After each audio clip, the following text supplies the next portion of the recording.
The most confident I ever felt was at 2 years old. I wasn't your average toddler. I had an arch nemesis, Ayrton Senna, and I had the heart of a champion. But my only pitfall, I wasn't very athletic at 2 years old. But it was my mission in life to really master the tricycle. So there I was in 1985, trapezing the grassy hills of Nelspruit, desperately trying to grab my father's attention, but he wasn't having any of it. He was nailed to the television watching Ayrton Senna competing against the giants. And Senna, he was doing something incredible. He was winning in the rain.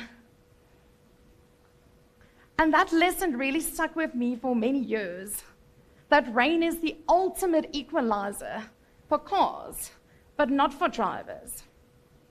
Ayrton Senna famously said, "You cannot overtake 15 cars in sunny conditions, but you can do so while it's raining." And today I really want to encourage you as leaders to do 3 things. To get your team safely through that race course, to not crash and burn, to come out strongly on the other side by doing 3 things. By learning how to navigate disruption, by listening to the engine, and by having a clear pit stop strategy. So how do we navigate disruption, and what could disruption look like?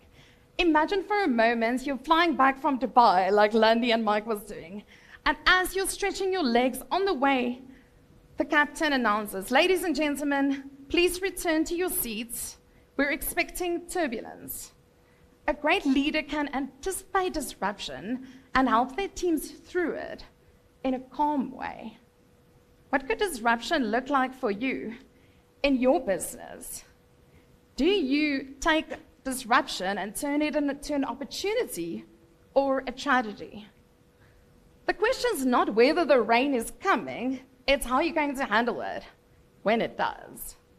The second thing you need to do is you need to be able to clearly listen to the engine. So Ayrton Senna in 1981 realized that there was something wrong with his engine and he was going to be competing in the British Championship.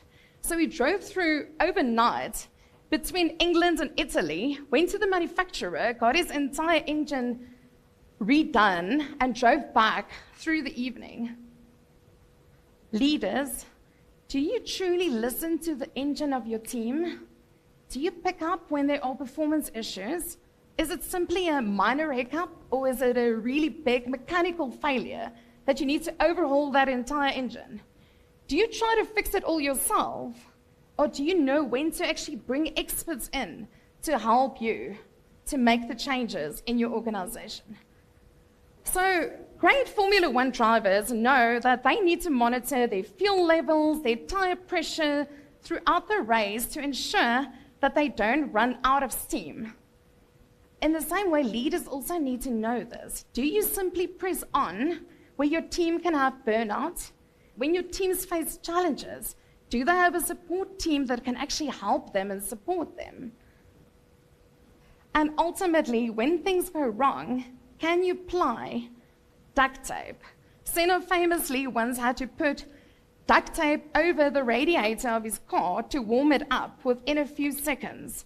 And after one lap, he had to dangerously get out, rip off the duct tape before he lost control of the car.